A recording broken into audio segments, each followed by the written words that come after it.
বছর ঘুরলেই বাংলায় বিধানসভা নির্বাচন, ঠিক তার আগেই প্রধানমন্ত্রী নরেন্দ্র মোদীর কলকাতা সফর। কেন তিনি ঠিক ভোটের আগেই আসলেন, তার আগে কেন আসলেন না, কি বলবেন? এর আগে তো এসছেন, ভোট এখন অনেক বেশি, এমন নয় যে সামনের মাসের ভোট।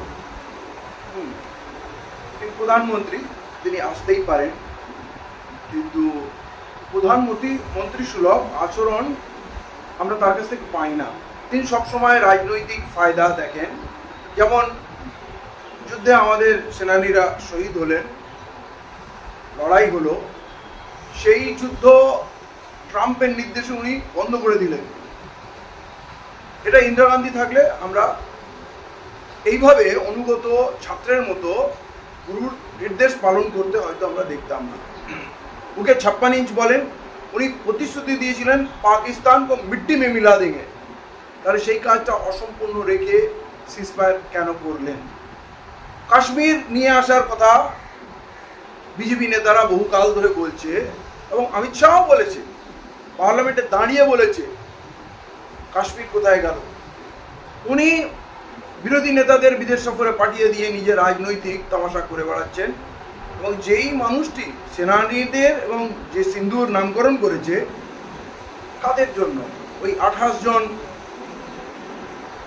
যারা মানে পহেলগাঁও কাণ্ডে যারা তাদের স্বামী হারালেন, তো যারা সন্ত্রাসী ছিল তারা বেছে বেছে, যেটা আমরা শুনলাম যে হিন্দু দেখে তারা মারলো, আপনি সিন্দুরের নামকরণ করেও কিন্তু এখানে হিন্দু কার্ড খেললেন।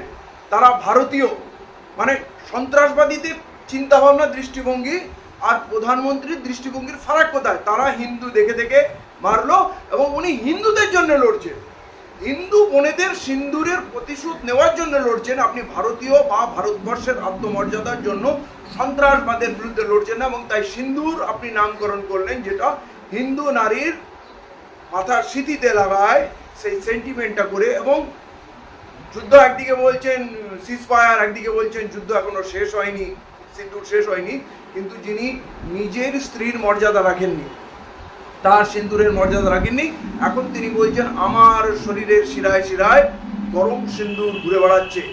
মানে এতটা নিচে একজন সিন্দুরের সেন্টিমেন্ট, মানে তা তো স্বামী হারিয়েছে, এটা এত একটা ইমোশনাল ব্যাপার, সেইটাকে আপনি আপনার ডায়লগে ইউজ করছেন রাজনৈতিক ফায়দা তোলার জন্য।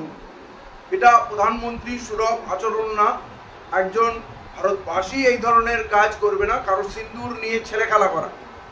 আপনার শরীরে সিন্দুর কেন বইবে? কেন বইবে? আর আপনি যে নিজের উপরে নিজে পুষ্প বর্ষণ করাচ্ছেন, লড়লো ইন্ডিয়ান আর্মি, আপনি কোথায় ছিলেন? আপনি তো বরং সাবোটেজ করলেন, যুদ্ধ থামিয়ে দিলেন। ভারতবর্ষের মানুষকে যে প্রতিশ্রুতি দিয়েছিলেন সেটা আপনি করলেন না। যদি মুখেই লড়াই হবে, যদি বিদেশে লোক পাঠিয়ে পাকিস্তানকে আপনি কোণঠাসা করে দেবেন, তাহলে এই যুদ্ধর 3 দিনের তামাশা কোথায় দরকার ছিল? আর এই যে ফেক নিউজ হলো, ইসলামাবাদ শেষ, রাওয়ালপিন্ডি শেষ, করাচি শেষ, পাকিস্তানের প্রাইম মিনিস্টার গর্তে লুকিয়েছে, আসিফ মুনির পালিয়ে গেছে, পুরো দেশের মানুষকে যে মিথ্যা খবর দিয়ে বিভ্রান্ত করালো, তামাশা হলো। এই গদি মিডিয়ার বিরুদ্ধে আপনি কি করলেন? আর্মিকে শেষে এসে অনুরোধ করতে হলো যে আপনারা মিথ্যা খবর ছড়াবেন না। কিন্তু নরেন্দ্র মোদী তো কখনো গদি মিডিয়ার বিরুদ্ধে যায়নি।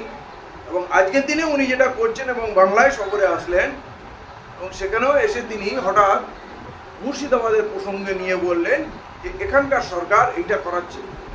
মমতা বন্দ্যোপাধ্যায় পাল্টা উত্তর দিলেন বিজেপি এটা করাচ্ছে। মানে এই একটা মর্মান্তিক ঘটনা ঘটেছে, দুনিয়ায় যে ঘটনা ঘটেছে, হিন্দু মরেছে, মুসলমান মরেছে, কারা এর পিছনে ছিল তার তদন্ত করে তাদের না ধরে এরা রাজনৈতিক খেলায় নেমে গেল। মোদী এসে বলছে এটা মমতা করিয়েছে, মমতা বলছে এটা মোদী করিয়েছে। এই নোংরামো আমরা কতদিন?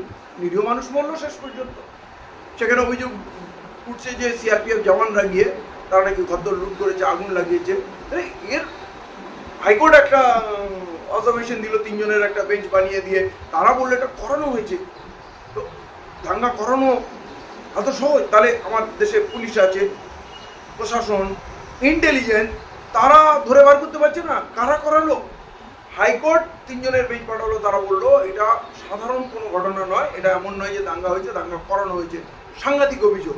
আর সেখানে প্রধানমন্ত্রী আর মুখ্যমন্ত্রী মক ফাইট করছেন রাজনৈতিক ফায়দা নেওয়ার জন্য। প্রধানমন্ত্রী সুলভ আচরণ কখনো করেন না, ওনার শুধু ভোট, রাজনীতি আর নোংরামি ছাড়া কিছু হয় না।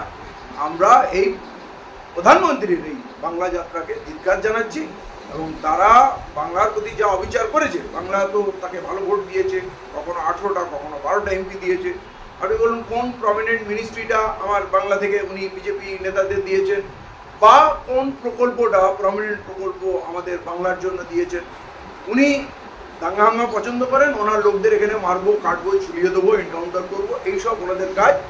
বাংলার সর্বনাশ, বাংলাদেশের সঙ্গে যে বর্ডার সিল হলো, ব্যবসা বাণিজ্য হলো, এতে সব থেকে বেশি ক্ষতিগ্রস্ত ব্যবসায়ী যদি হয়েছে, তাহলে বাংলার ব্যবসায়ী, বাংলার হোটেল ব্যবসা মার খেয়েছে, হাসপাতাল, ডাক্তাররা মার খেয়েছে, বাংলার ছোট ছোট কলকারখানা, এখানে কাপড় জামা অনেক কিছু যেটা আমাদের ব্যবসা হতো, এবং এখানকার আলু পেঁয়াজ যাই বলেন না কেন, সব দিক থেকে আমরা ক্ষতিগ্রস্ত হয়েছি। এখন উনি ছেলেখেলা করে 3 দিনের একটা যুদ্ধ করেন পাকিস্তানের সঙ্গে, এয়ার স্পেস বন্ধ, লক্ষ লক্ষ কোটি টাকা এয়ারলাইন্সগুলো ক্ষতিগ্রস্ত হচ্ছে। তাহলে যুদ্ধ করলে ঠিকমতো যুদ্ধ করো, আর নির্বাচনী প্রচারে হোর্ডিং লাগানোর জন্য এই তামাশাওয়ালা যুদ্ধ। এখন তো বিরোধী দলরা প্রশ্ন করেছে, রাহুল গান্ধী প্রশ্ন করেছে আমাদের কটা ফাইটার প্লেন করলো হিসাব তো দিন।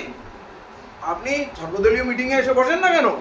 যখন পুরো দেশ আপনার সমর্থনে আছে, পাকিস্তানের বিরুদ্ধে লড়ুন।